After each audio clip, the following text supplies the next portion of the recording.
Drivers for Lyft and Uber are building a national movement. I think that national movement really started snowballing since the Valentine's Day protests in 2023. From Illinois to Colorado to California, rideshare drivers are working together for higher pay, safer work, and better jobs.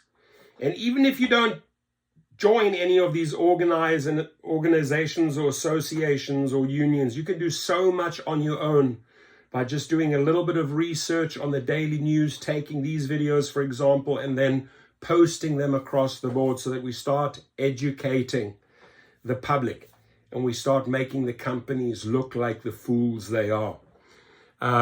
So here they say, the story originally appeared in Capital in Maine on a muggy June morning. A handful of rideshare drivers descended on Chicago's O'Hare International Airport with stacks of red, white, and blue leaflets, limp in the heat, that demanded to end unfair deactivations. By the way, unfair deactivations, we're still the leader and most successful organization, Gig Rocket and Activation Hero, when it comes to getting drivers reactivated. We've done over 6,000 cases so far. We have AI involved. We get the legal departments involved. We go all in, right? We see it as an individual battle. We represent the driver. The company has wronged the driver. That is my attitude when we go into these legal appeal battles.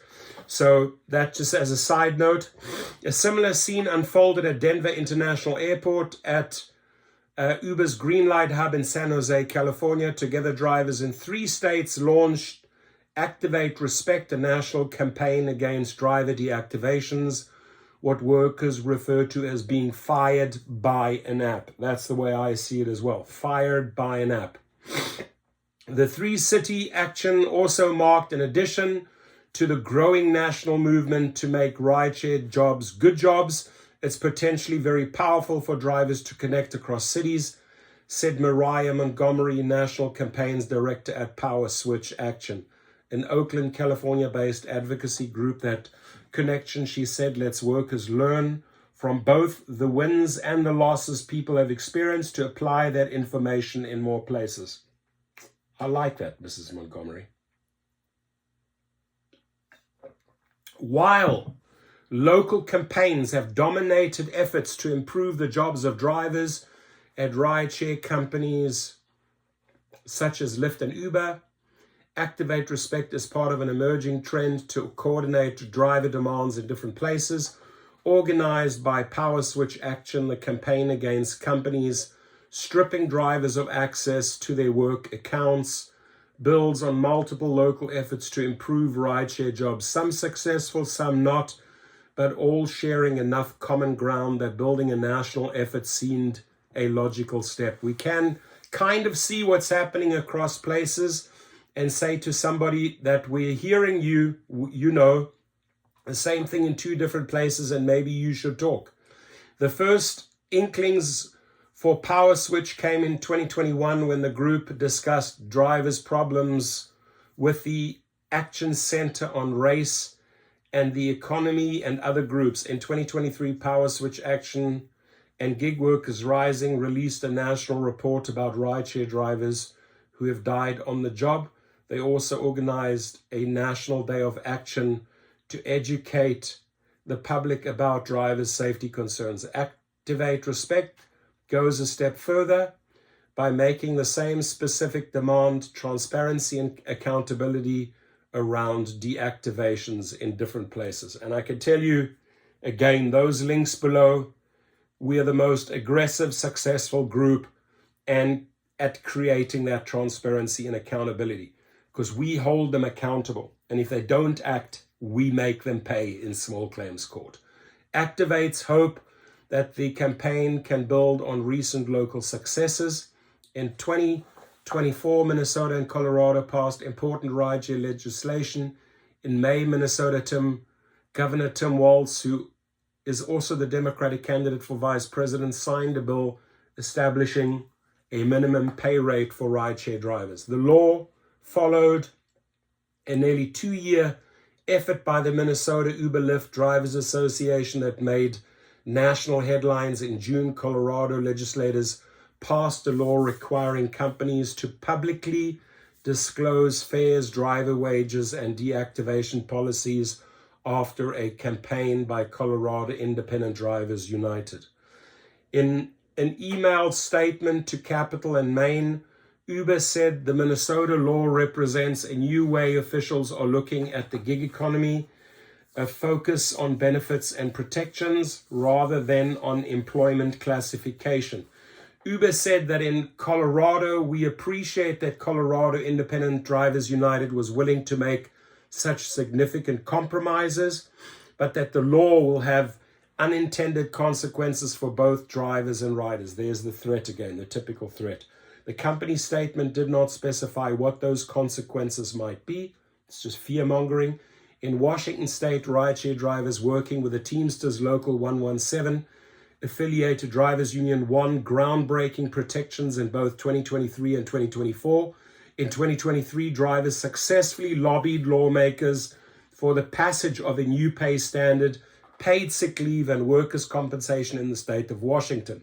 This year, they also won death benefits under workers' compensation coverage, which they claim as a first in the nation. Washington drivers can also now file complaints against rideshare companies and appeal deactivations, and the protections are enforced by the Washington State Department of Labor and Industries. Every state should have that.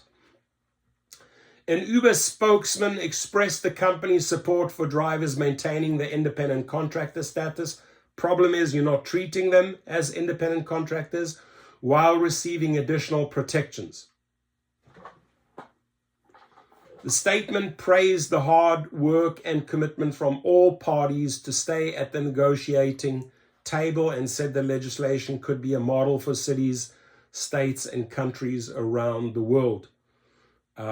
These are rideshare drivers in 2023, and that is courtesy Colorado Independent Drivers United. Uber and Lyft have fought local efforts to establish protections. Of course, in California, for example, gig workers, including rideshare drivers, collaborated with groups such as California Gig Workers Union, Gig Workers Rising, Service Employees International, Union Local 721, and SEIU Local 1021 to win worker protections under AB5. Uber and Lyft worked with DoorDash and Instacarts and Postmates to successfully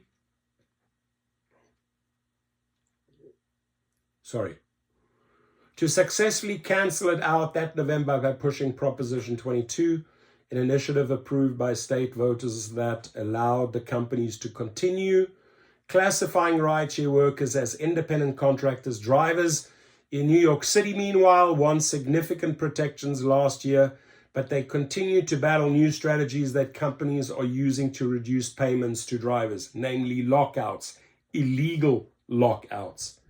New York, rise up against those illegal lockouts. Uber said that it has invested more than $1 billion into Prop 22 benefits for California drivers and couriers as of April 2024, but offered no further comment on its stance on the law.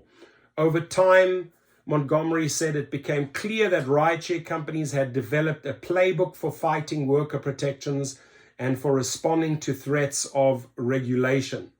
For example, Uber and Lyft have suspended operations or threatened to leave areas where regulation is likely to expand, including Austin, Texas, Chicago, Minneapolis, and states such as California and Arizona. All threats.